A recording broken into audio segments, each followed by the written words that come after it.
Cerno, épisode 34. Né à Fort-de-France, en Martinique, il est confié à sa grand-mère qui tient un restaurant au bord d'une plage. Vous n'avez jamais quitté l'Ensalade ? Jamais. C'était beaucoup plus animé. Et il y avait Maman Jojo. Torture, coups de ciseaux, strangulation, étouffement par sac plastique, absorption de liquide vaisselle. Thierry Paulin, c'est peut-être le plus grand criminel de toute l'histoire judiciaire française. Coquin. Qu'est-ce qui s'est passé dans sa tête? Qu'est-ce qu'il a eu? Quel est le problème? En fait, compte, il n'était pas celui qui prétendait être. Je me lance dans une enquête. Allô? Les journalistes, ils sont pas avares de conneries, on le sait quand même. Il faut continuer votre chemin. On verra bien où cette histoire me mène. Il faut aller au bout.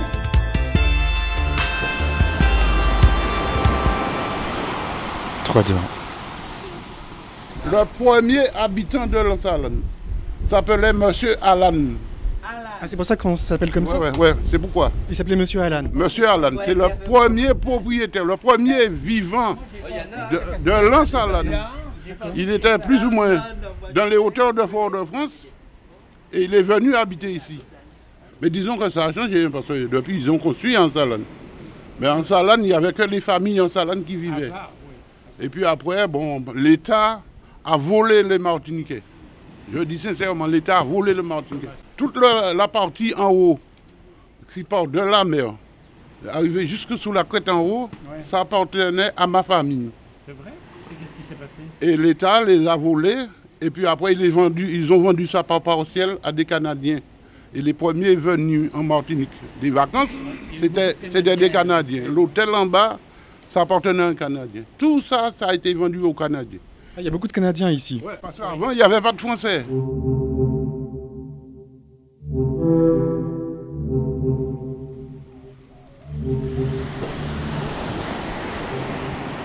La plage était beaucoup plus belle. Les gens venaient de Fort-de-France. C'était beaucoup plus animé. Et il y avait Maman Jojo qui avait une paillote à côté. Et les gens venaient danser. Alors de 6h à 6h du matin, les gens pouvaient... Chez Maman Jojo. Chez Maman Jojo. C'était qui Maman Jojo? C'était une dame de l'Ensalade. Elle était comment cette dame? Comment on peut expliquer? Elle était une dame. Elle était aimée par tout le monde. Elle est connue dans le monde entier. Parce que j'ai été à Lille et en Belgique. Quand j'ai dit je suis en Ensalade, vous avez connu Maman Jojo? Mais si. On a même fait une fête. On a fait une fête pour l'anniversaire de sa mort et les Martiniquais venaient de partout de l'île. On était des centaines pour sa fête. Elle est morte quand? Dans les années 2000, début des années 2000. 2002 peut-être, ouais. C'était une doudou de la Martinique. C'est quoi une doudou? Ah, c'est ce qui caractérise la doudou, c'est son caractère vraiment créole. Avec l'habit créole, elles sont avenantes, elles sont marrantes, toujours prêtes à sourire.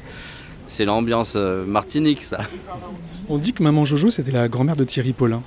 Ah, je ne sais pas. Je connais plusieurs de ses petits-enfants, là, et ses enfants. Victor, là, qui tient le restaurant, c'est son fils. Il y avait Vilo, qui est décédé. C'est pour ça qu'il s'appelle les 3V d'ailleurs, le restaurant. Il y avait Victor, Vilo et Viviane. D'accord. Maintenant, il n'y a plus que Victor. Voilà. Oui, on dit que c'était la grand-mère de Thierry Paulin et qu'il vivait ici avec elle. Je ne sais pas. Vous n'avez pas entendu parler de cette histoire? Non, pas du tout, non. Ou alors peut-être qu'on ne veut pas trop en parler? Non, mais nous, on venait surtout pour faire la fête et on ne connaissait pas trop les détails des gens. Ouais. Ah zut, Julot est parti. Discuter avec ses amis et il s'est volatilisé.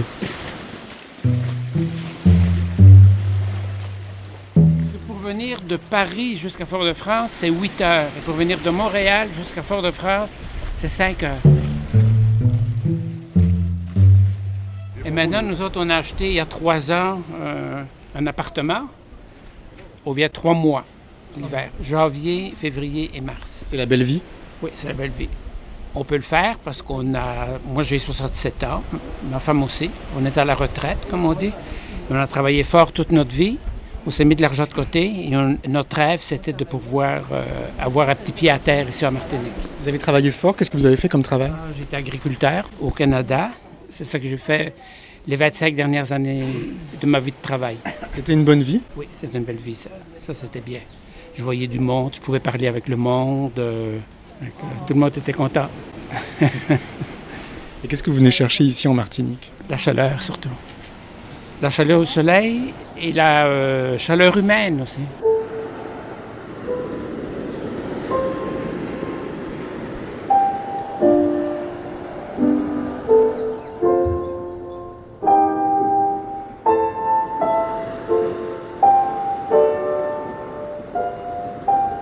Je ne suis pas né au Canada. Je suis né en Belgique.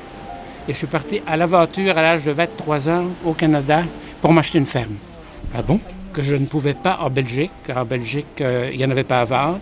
J'ai été voir en France. Il n'y a pas grand-chose de bon à vendre. Les bonnes terres étaient gardées par les Français. S'il y avait à vendre, c'était moins bonne. Et que je suis parti pour le Canada. Vous êtes né en Belgique, à Bruxelles? Non, tout près de Liège. D'accord. Je m'assieds à côté de vous. Ouais. Près de Liège, c'est pas qu'on manquait d'argent. J'habitais à un château en Belgique et on avait les terres autour, mais il y avait beaucoup d'enfants. Mes grands-parents ont eu 12 enfants et mes parents en ont eu 5. Ça fait que tout était morcelé. Donc vous étiez d'une famille aristocratique? Oui, c'est ça. Mais c'était morcelé, ça fait que moi j'ai pris la décision de partir. C'est comme ça que je me suis retrouvé au Canada. Vous vouliez fuir? Pas fuir, parce que je faisais quand même une belle vie heureuse, mais quand je suis sorti de l'école, je me suis rendu compte que d'avoir une ferme, c'était pas possible pour moi. Alors, j'ai décidé de partir à cause de ça, parce que vraiment, je voulais avoir de la terre. Ça représentait la sécurité et de la puissance aussi un peu, parce qu'en Europe, les propriétaires de terre, c'est du monde reconnu. Il y a du monde reconnu. C'est-à-dire? Comme dans mon village, bon, il y avait le notaire, il y avait le médecin, puis il y avait le châtelain. Puis la moitié du village travaillait pour nous autres, parce qu'on avait une industrie dans le sucre de betterave, nous autres, et d'alcool aussi, on faisait de l'alcool, qu'on a fermé en 69. On a été racheté par une plus grosse, puis nous autres, on s'est retirés de là, mais on a gardé les terres. Et c'est mon frère aîné qui cultive encore une partie des terres de la famille. Et mes oncles, une autre partie. On s'est partagé comme ça. Vous vouliez partir? Oui. Est-ce que ça représentait le Canada pour vous? L'immensité. Vraiment, l'aventure et la liberté. La liberté. La liberté. Quand tu parles de la Trans-Canada, une route qui part de l'Atlantique et qui va au Pacifique, 6000 km. C'est quelque chose, hein? De glace. Et vous vous souvenez du jour où vous avez débarqué au Canada, c'était où? Oui, c'était à Winnipeg, dans les prairies canadiennes. Quand je suis arrivé là, que l'avion a commencé à descendre au-dessus de Winnipeg, je croyais arriver sur une autre planète. Parce que tout le territoire est découpé en carrés de 1,6 km sur 1,6 km. Alors ça fait comme un damier. C'était au mois de septembre, c'était les récoltes.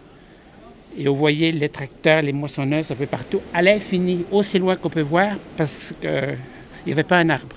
C'était toute de la plaine là, à perte de vue. Avant, jusque dans les années 1875, c'était plein de bisons, ça.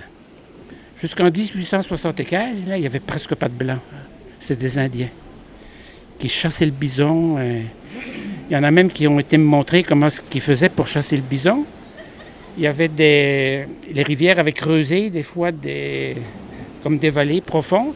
Ils faisaient une clôture en entonnoir, puis ils poussaient les bisons là-dedans et les bisons ils tombaient.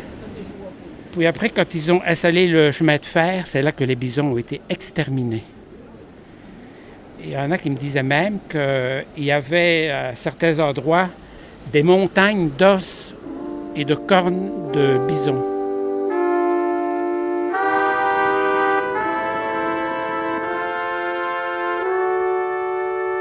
Et vous, quand vous avez débarqué ici, donc vous vous sentiez comment alors? Vous avez toujours un petit sourire là quand vous vous rappelez tout ça?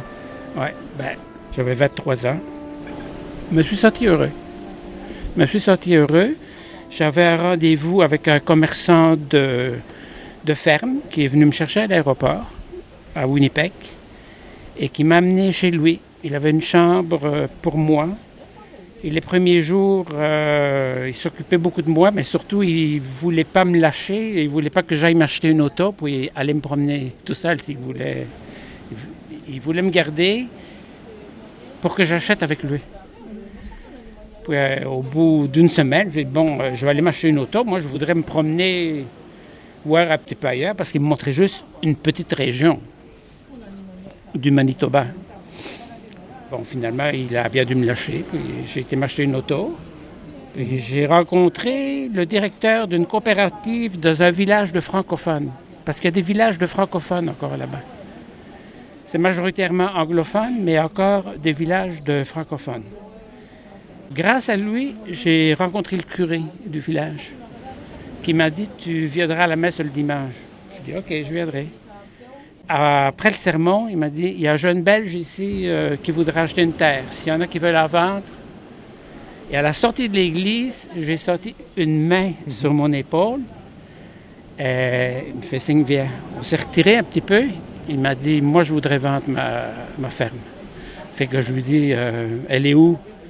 Elle était entre la Grande Route et le village. Le village était reculé à peu près 1,6 km de la Grande Route.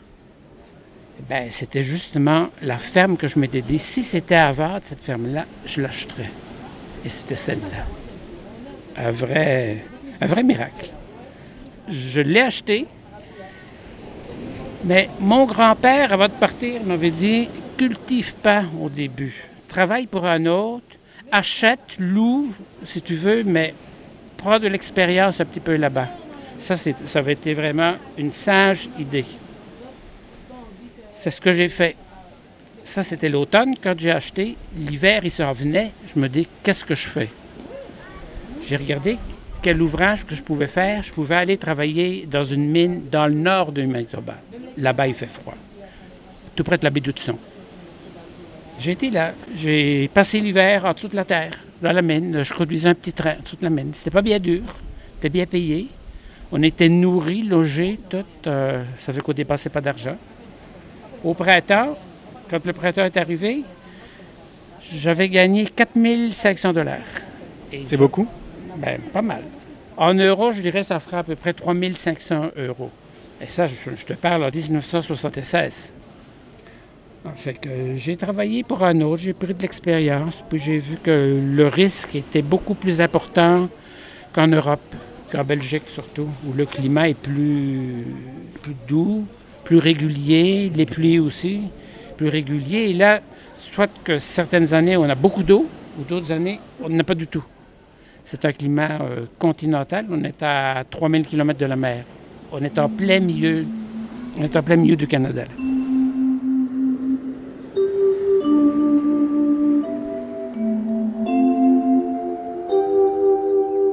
Après, vous avez commencé à cultiver? Pas là. J'ai vendu. Au bout de 3 ans, j'ai vendu ma terre. Je me suis dit, je ne ferai pas ma vie là. Je vais aller voir au Québec. Parce que j'avais rencontré des Québécois. Ils m'avaient dit, oh, tu devrais venir au Québec, ça parle français, les filles sont belles, tout ça. Parce que vous étiez seul, vous êtes arrivé seul. Ouais, j'étais seul. C'est courageux quand même. Pour moi, non, c'était pas courageux. C'est ça que je voulais, de l'aventure dans ma vie. J'ai pris mon auto, je suis parti à Montréal, qui était à 2000 km de là. J'ai loué une chambre dans un hôtel, dans une petite ville, pas très loin de Montréal, à peu près à 50 km de Montréal, à Saint-Hyacinthe exactement, s'il y en a qui savent où c'est. En plein centre-ville de Saint-Hyacinthe. Et il traînait un journal dans ma chambre d'hôtel. Je feuillette le journal. Et dans les petites annonces, il y avait un agent d'immeuble qui annonçait qu'il vendait des fermes. Et que je l'appelle. Il est venu me chercher le lendemain. On s'est promené dans la campagne, il allait me montrer les fermes qu'il avait à vendre. Et le soir, il me dit, tu vas rester à la maison pour souper.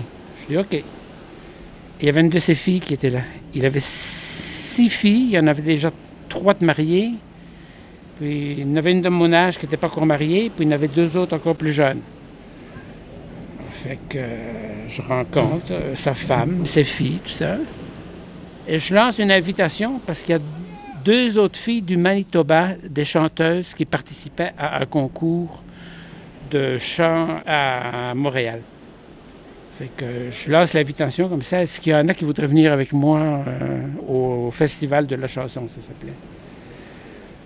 Fait, par après, ma femme, donc, mais qui n'était pas encore ma femme à ce moment-là, son père lui donnait comme des coups de pied par au-dessous. Donc il y a une fille qui a retenu votre attention. Ouais. Comment elle était? Elle était belle. Elle avait mon âge, elle était magnifique. Elle avait les cheveux frisés. Et on s'est mariés et on a eu 3 enfants et j'ai 8 petits-enfants maintenant. 4 garçons, 4 filles. Donc vous vous êtes marié avec elle et vous vous êtes installé là-bas? Et j'ai racheté la ferme de son père parce que son père avait une ferme de pommiers, un pommiculteur, c'était au pied d'une montagne. C'était beaucoup de vieux pommiers. J'ai rajeuni le verger, j'avais une pépinière, je greffais des arbres et j'ai planté toute la terre en pommier. En fait, vous avez réalisé votre rêve de devenir agriculteur. Absolument. Mais mon plus grand rêve, là, c'était d'avoir une famille au Canada parce que j'avais perdu la mienne. Elle était loin. Elle était loin. Chez moi, je ne la voyais pas souvent. Fait que je m'étais dit, moi, je vais me recréer une famille. Ben, ma mère qui vit encore, qui a 95 ans, qui reste en Belgique, elle a plus de descendants au Canada qu'en Belgique. C'est une fierté pour vous? Oui, c'est une fierté pour moi, ça. Ouais.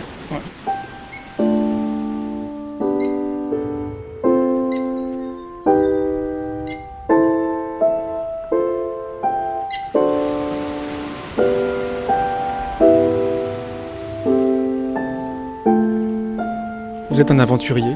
Oui, je suis un aventurier. J'ai pas peur, j'ai foncé tout le temps, tu sais. Au début, j'avais pas beaucoup d'argent, mais j'en avais un peu quand même. Et j'ai foncé. Vous êtes un aventurier, vous n'avez pas peur, mais vous êtes quelqu'un de très doux. Oui, c'est vrai. Je suis très doux, peut-être trop doux. Trop? Oui, mais il y en a qui ont profité de moi, de ma bonté, de ma largesse un peu. J'ai déjà prêté de l'argent à du monde, puis ils ne me l'ont pas rendu. Puis j'ai aidé beaucoup de monde au Canada par des conseils. Ils me remercient encore maintenant. D'où vous vient cette douceur? De ma mère. Je ressemble beaucoup à ma mère, il paraît. Et j'ai le caractère de ma mère, pas celui de mon père.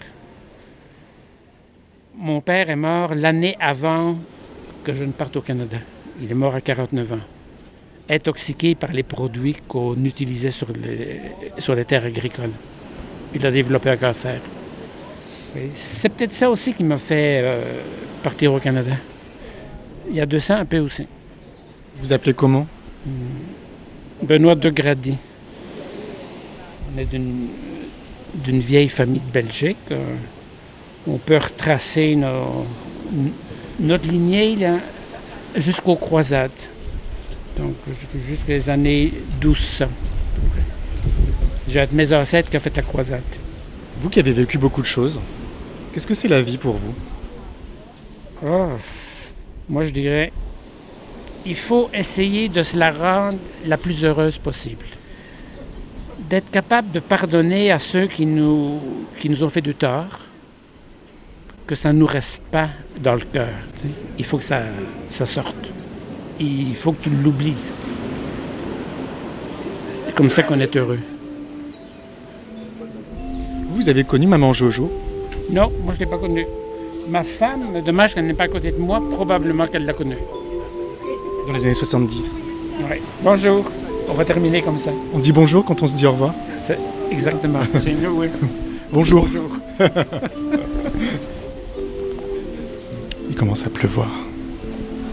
Donc chez Maman Jojo, en fait c'était ici, ce petit bungalow là. Maintenant ça s'appelle Jojo Beach. Ce sont des bungalows tout confort. Et c'est ici que s'est formé tout ce mystère. Est-ce que je vais réussir à rencontrer Victor, l'oncle de Paulin? Est-ce que je vais pouvoir poser toutes les questions? Il faut que je trouve un plan d'attaque. Je vais aller faire un petit tour. Et je reviendrai. Soit dans la journée, soit dans quelques jours. À suivre. Si vous aimez Cerno, parlez-en autour de vous, mettez des étoiles dans votre appli de podcast ou rendez-vous sur patreon.com/cerno. À très bientôt et n'oubliez pas, ne laissez pas traîner vos grands-mères.